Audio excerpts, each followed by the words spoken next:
Rebonjour. Je sais, je suis la seule chose qui... Hi, good morning. Yes, I know. I'm the only thing between you and your lunch, and moreover, I will be discussing numbers. I have not taken the best. I've not taken the best bus, and I'm the organizer. So please remain with me. I will talk about Google Analytics 4, a topic that was heard often and discussed these last year, and more particularly these last 6 months. It's a paradigm change and a full one that Google's making by going from Universal Analytic to GA4, and the reason for that is because the mobile is taking more and more place in our media consumption. So you needed to adapt the devices to that, and we're using several of them. You had to take that into consideration. There's something that we will discuss later on, which is privacy, private life protection, privacy protection, and I believe that Google wanted to have a more flexible and adaptable platform, which was more in link with the future. It is so important that you even have parody video that were created, and I will try to. It worked previously. Let's hope it will work. I knew this day would come. I just didn't know it would happen so fast. Dad? What's coming? Sunset. No. What? Google is sunsetting Universal Analytics. What's the difference between Universal Analytics and GA4? No one knows. You have to manually check items off the setup assistant. Shouldn't it know if you did that step or not? Okay. I think I got it figured out. Dad, it says Google's gonna automatically make you a GA4 property in March if you don't manually make one by then. Wait, I already have a GA4 property. Does that mean it's not working?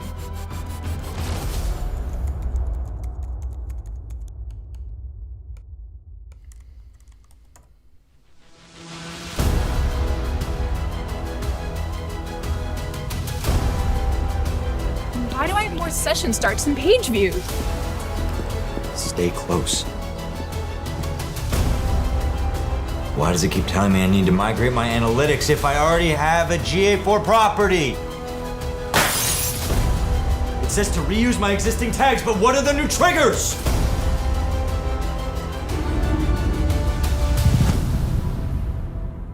It's sunset. Dad, what was Google Reader?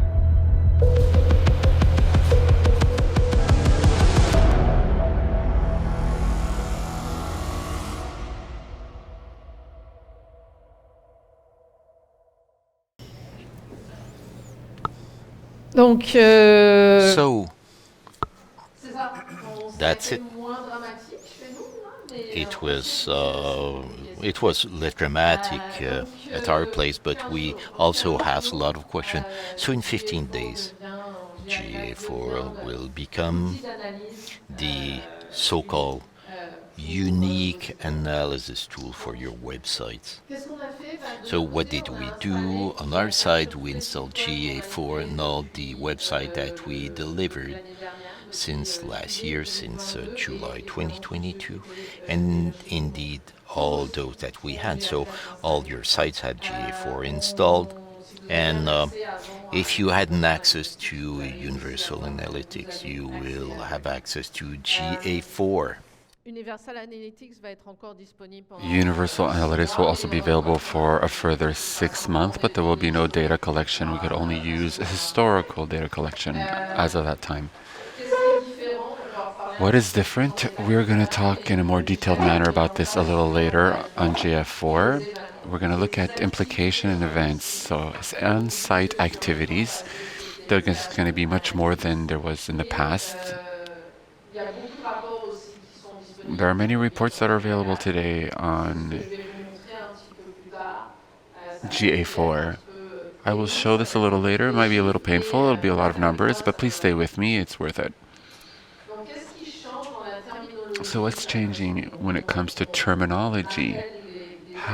how do we call these different activities on the website? So events, we've configured 170 events throughout the website. We wanted to keep a standard. We kept a standard so it could remain the same for everyone, and so we can compare sites to one another. 170 events were created. Google has its own events that are come with all installations for GA4. For what we configured, we have clicks on phone numbers, scrolling of images, choices of color, build and buys, and more. All the significant events that can be done by the user on the site are events. Another important notion are conversions. Conversions, these are the events that are the most important and that will bring a very strong interest from users. Basically, it's clicks on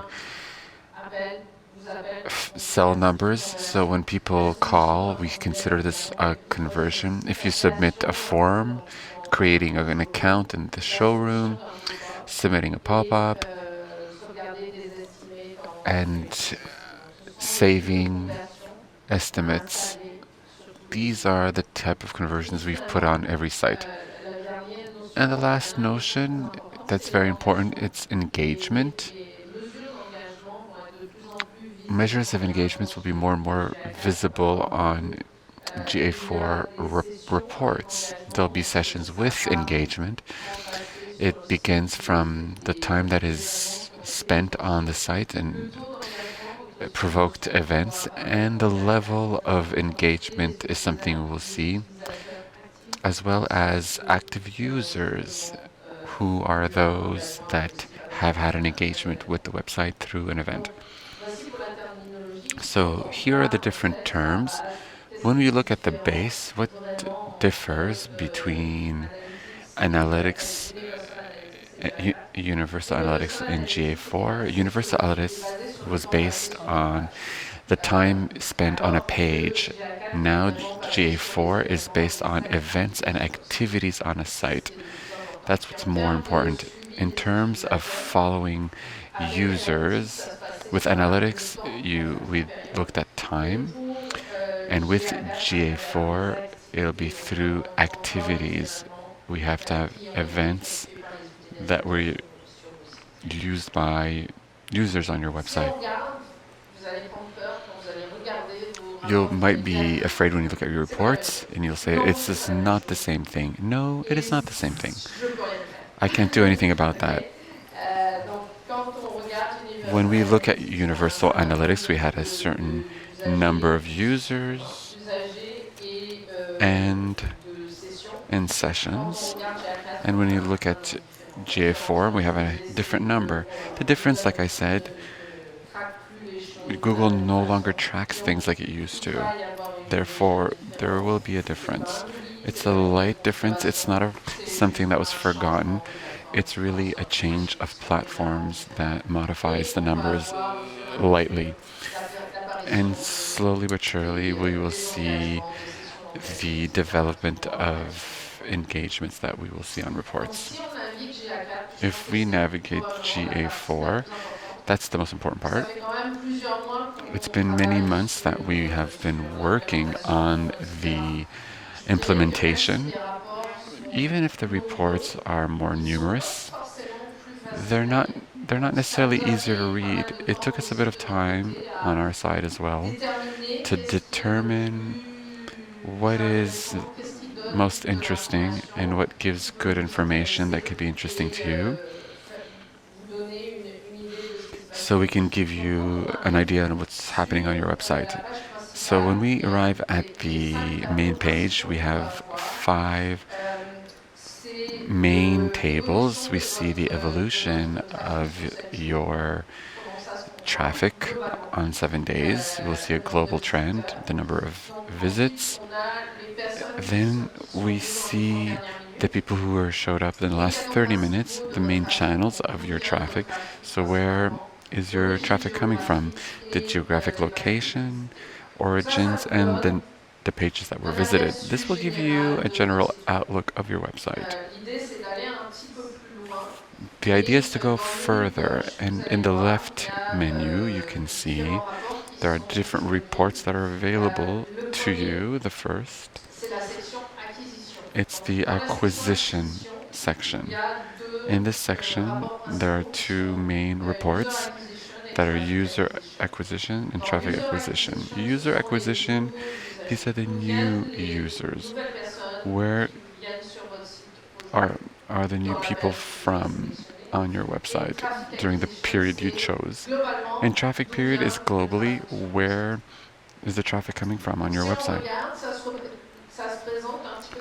We present it this way. You always see this. You'll have a graph, an evolutionary graph, and then there'll be a graph with bars to give you the origins of, to provide you with the origins of your traffic. And then you have all the information concerning engagement. This did not exist in analytics. We have the time per session, the number of sessions that were engaged by users, and the conversions. This is a type of report that you can find for user or traffic acquisition. And if we look closely, Google has added a default channel group.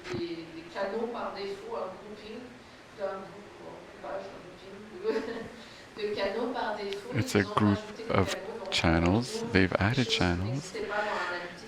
We have things that didn't exist in analytics, like paid social, paid video, cross network.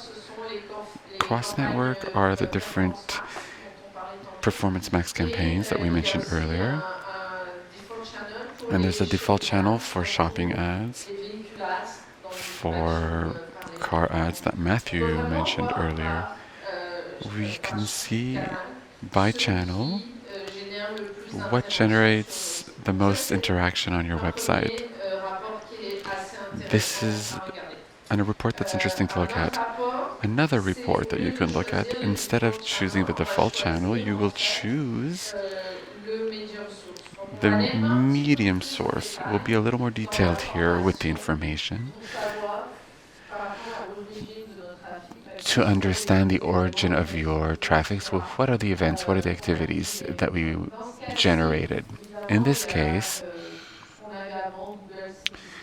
we have Google CPC, for example, we had previously, but what's more interesting is all the referrals. You can see the site of the manufacturer that sends you traffic. You could see here who's sending you traffic in a distinct way, and you could see the different paths and the different types of activities and conversions that this might have led to. This is an interesting report for your website. The other type of report, it's on engagement. We'll see two quickly here. We have events and conversion. Events. Like I said, there are events that we have coded, that we have configured for you, and there are events that are basic Google events. The first, the page views, these are basic by Google. You can't recode them, we use them in reports. What's interesting here is adding dimensions within these events. Here we see a little more clearly the different events. What I wish to show you by adding, what you see on the side, I added a column on models. What this gives me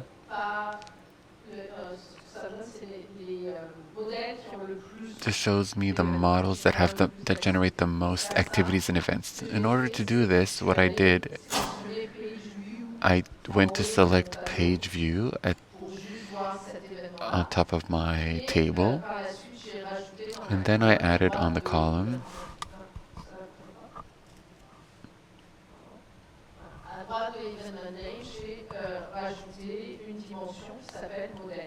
I added a dimension named model. By doing so, this will give me by model the number of events. In this case, and users that interacted on the pages that had this model. It could be done fairly quickly when we know where to look.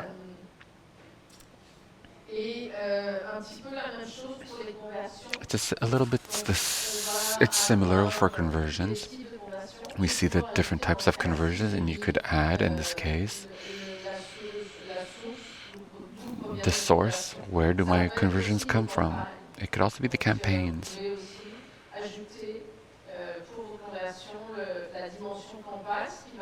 You have the campaign.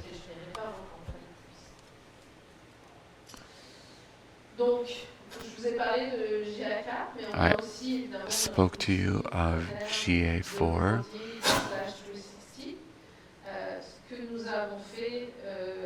What we did, we created reports for specific GA4 data. They're available since last week, approximately. So you can look at them. We took GA4 in July 2022 to make sure to have the history. Some tables have a history of 13 months. I guess we don't have all of the 13 months, but we're very close to that. But as of today, in 360, for all your website reports, you have GA4 data. We're going to put new information progressively. Now we just duplicated what we had in analytics. And we're going to add within the data of engagement, so you could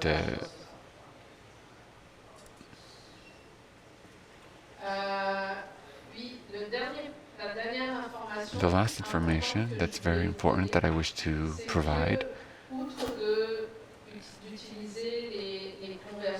So using the conversion, we imported this in Google Ads. So the same conversions that we see in your analytical reports are used in Google campaigns.